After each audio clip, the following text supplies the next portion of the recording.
নতুন কলকারখানা তৈরির লড়াই হয়েছে, বন্ধ কারখানা খোলার লড়াই হয়েছে।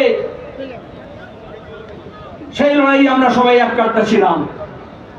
আমরা লড়াই চাই, আমরা লড়াইকে ভয় পাই না।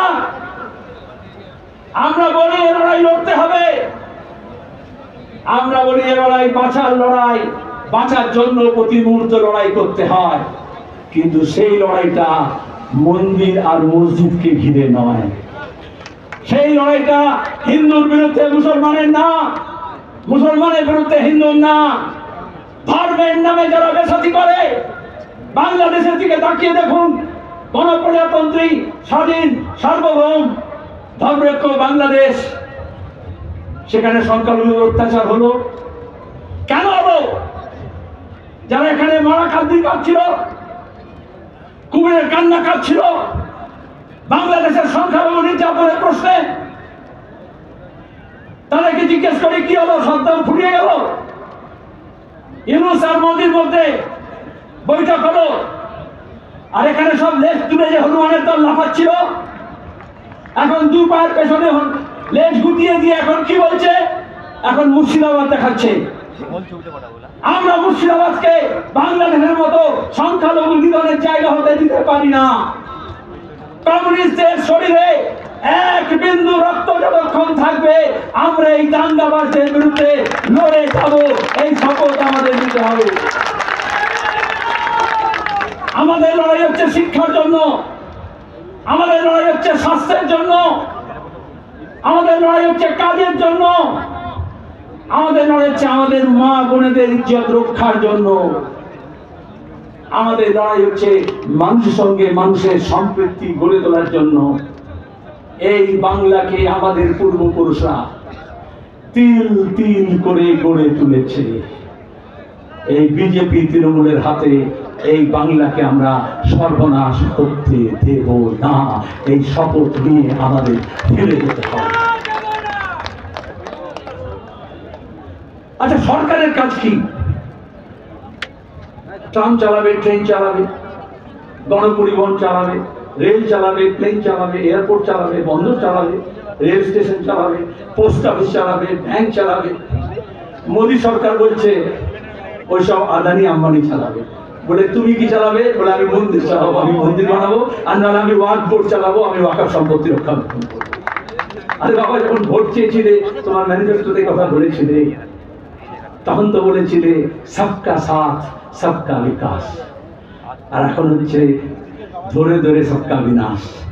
ওয়াকফ আইন যে পাল্টালো, আজকে সুপ্রিম কোর্টও বলেছে, প্রাথমিক কথা বলেছে, ইন্টারিম কথা বলেছে, যে কথা আমরা বলছিলাম, আমাদের সংবিধানে সব ধর্ম, সব জনগোষ্ঠীর নিজস্ব মত অনুযায়ী, বিশ্বাস অনুযায়ী তাতে অধিকার আছে, সেটাকে পালন করা, সংগঠন গড়ে তোলা, প্রতিষ্ঠান গড়ে তোলা, তাকে চালানো।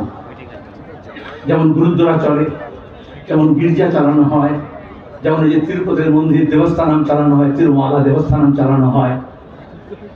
সরকার এসে বলছে ওরে বাপ রে বাপ, এখন মন্দির মসজিদে অনেক লাভ আছে, চল হট তোরা সর, আমরা এগুলোকে চালাবো। আরে তুই ট্রেনটা ভালো করে চালানো, যাতে ঠিক সময় ট্রেনটা চলে, ট্রেনের বাথরুমগুলো যাতে ঠিক মতো পরিষ্কার থাকে, আর এয়ারপোর্টগুলোকে সব আদানির হাতে না দিয়ে, বন্দরগুলোকে আদানির হাতে না দিয়ে, যেটা চালানোর কথা সেটা চালা।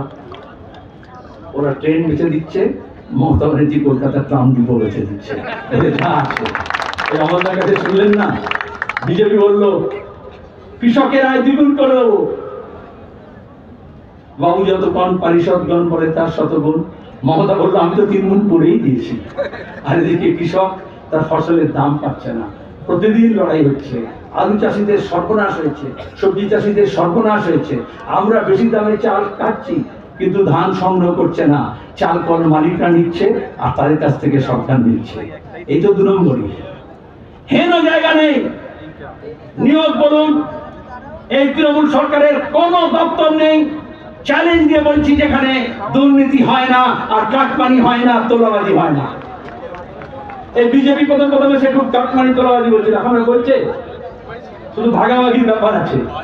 মমতা বলেছে 75-25, আর ওদিকে আরএসএস বিজেপি বলেছে ওই 75-এর মধ্যে 25 আমাকে দিলেও ভালো হবে।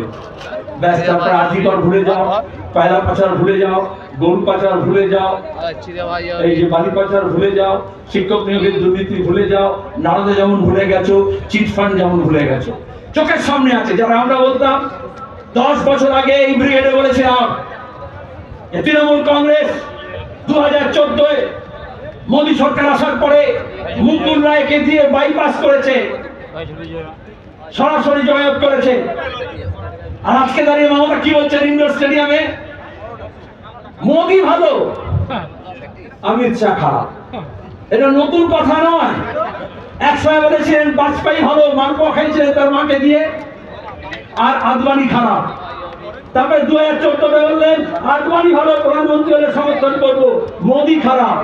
এখন 2025 বলছেন মোদী ভালো, অমিত শাহ খারাপ।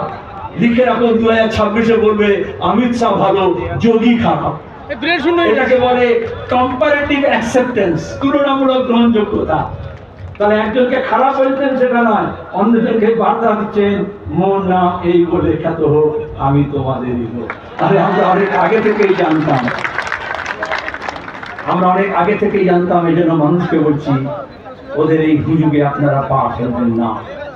ব্যাপক ডিজে বাজিয়ে, ব্যাপক টাকা খরচা করে, ব্যাপক রঙের তামাশা করে ওরা ধর্মকে কেন্দ্র করে রাজনীতি করতে চায়। জ্যোতি বসু আমাদের বলেছেন দুনিয়া জোড়া আমরা বামপন্থীরা বিশ্বাস করি ধর্ম যার যার নিজের, আর রাজনীতি আলাদা। ধর্ম আর রাজনীতিকে মেশাবেন না। বাংলাদেশে দেখেছেন ধর্ম রাজনীতি মেশালে কি হয়, উত্তরপ্রদেশে দেখছেন কিরকম বুলডোজার পলিটিক্স হয়, গুজরাটে দেখেছি কিরকম গণহত্যা হয়। আর পুলিশকে বলবো আইন অনুযায়ী, সংবিধান অনুযায়ী পুলিশের এটা দেখভাল করার কথা। পুলিশ মনে করে বাংলার এই পিসি ভাইপোকে রক্ষা করলেই হবে, কিছু করলে দেখবেন হাজার হাজার পুলিশ সব একসঙ্গে মার্চ করছে। আর কেন্দ্র বাহিনী মনে করে মোটামুটি যে চোররা তৃণমূল থেকে চুরি করে বিজেপি থেকে লাফিয়েছে, এই দল থেকে ওটা লেগেছে, তাকে রক্ষা করাই হচ্ছে কেন্দ্র বাহিনীর কাজ। তাহলে বাংলার মানুষকে কে রক্ষা করবে? গ্রামে গঞ্জে, ওয়ার্ডে, পাড়ায়, মহল্লায় সুবুদ্ধি সম্পন্ন মানুষ, গণতন্ত্রপ্রিয় মানুষ, ধর্মজ্ঞ মানুষ, শুধু রাজভান্ডার না, আরো অনেকে আছেন। তাদের সবাইকে নিয়ে আমাদের এলাকা ভিত্তিক একেবারে নজরদারি কমিটি তৈরি করতে হবে, যে এই সব হনুমানের নাচ যারা নাচবে, যারা দাঙ্গাবাজি করবে, তাদেরকে আমাদের আটকাতে হবে। সে দায়িত্ব আমাদের গ্রহণ করতে হবে।